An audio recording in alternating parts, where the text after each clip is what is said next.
Hi, USA ഡെൻവറിലാണ്.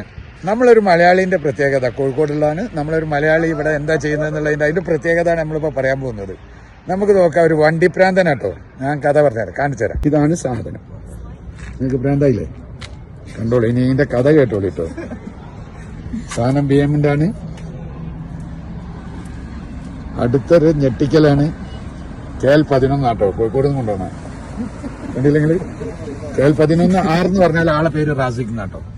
അപ്പൊ KL11 R കോഴിക്കോട്ടുകാരന്റെ വണ്ടി, ആള് വണ്ടിയാണ്. ഇനി നമുക്ക് റാസിഖ് ഭായിനെ കാണാം. റാസിഖ് ഭായ്, ഹായ്. ഹലോ, എന്താ വിശേഷം? അൽഹംദുലില്ലാഹ്. വണ്ടി പ്രാന്ത് ചെറുപ്പത്തിലേ ഉണ്ടോ? ഇവിടുന്നാണോ? ഇല്ലില്ല, ചെറുപ്പത്തിലേ ഉള്ള. അപ്പൊ കണ്ടില്ലേ, ആ പ്രാന്ത് നാട്ടിൽ വെക്കാതെ ഇവിടെ എത്തി കൊണ്ടുവന്ന ആളാട്ടോ. അത് പോക്കറ്റിലിട്ട് കൊണ്ടുവന്നുകൊണ്ടാണ് ഇത് ഇവിടെയൊക്കെ സംഭവിക്കുന്നത്. അപ്പൊ നമുക്ക് റാസിഖ് ഭായിനോട് തന്നെ നമുക്ക് ഇതിന്റെ കുറെ കാര്യങ്ങൾ അറിയാട്ടോ. അപ്പൊ ഈ വണ്ടി വാങ്ങിച്ചിട്ട് എത്രയായി? ഇപ്പൊ ഒരു 2 വർഷം. 2 വർഷം. നിങ്ങൾ പുതിയത് ഇറക്കിയ? അല്ലല്ല, യൂസ്ഡ് വാങ്ങിച്ച. നിങ്ങൾ ഇതിന്റെ റൈഡിന് പോവാറുണ്ടോ?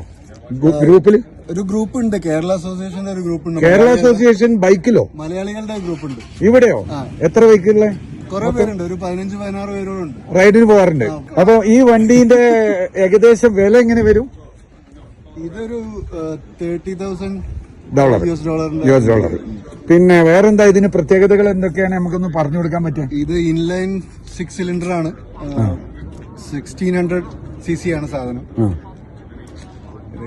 പിന്നെ റൈഡിൽ എങ്ങനെയുണ്ട്? സേഫ്റ്റി കംഫർട്ടബിൾ ആണ്, ടൂറിംഗ് ആണ്. അപ്പം നമുക്ക് 2 പേരെ വെച്ച് അത്യാവശ്യം ലോഡ് ചെയ്തിട്ട് കുറച്ച് ലോങ് ഒക്കെ പോകാൻ കംഫർട്ടബിൾ ആണ്. വേറെ ഇഷ്യൂസ് ഒന്നുമില്ല. മൊബൈൽ ചാർജിങ് അങ്ങനെ എന്തെങ്കിലും മ്യൂസിക് കാര്യങ്ങളൊക്കെ ഉണ്ട്? സ്പീക്കേഴ്സ് ഉണ്ട്, പാട്ട് വെക്കാൻ എല്ലാം ഉണ്ട്.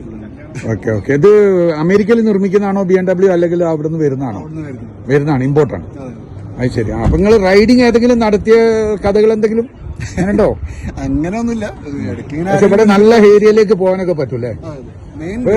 ഇന്റീരിയർ ആയിട്ടുള്ള റൂട്ടില് പോകാനുള്ളതാണ്. അതാണ് ഇതിന്റെ പ്രത്യേകത അല്ലേ? ഓക്കെ. അപ്പൊ ഏറ്റവും ത്രില്ല് ഇതൊന്നും അല്ലല്ലേ? ഏറ്റവും ത്രില്ലായത് നമ്മളെ KL11 ആണ് അല്ലേ? KL11 കോഴിക്കോട് വിട്ട് കളിയില്ല.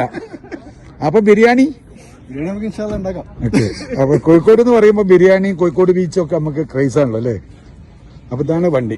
അപ്പൊ നമ്മള് റാസിഖ് ഭായിനെ കണ്ടിട്ടുണ്ട്.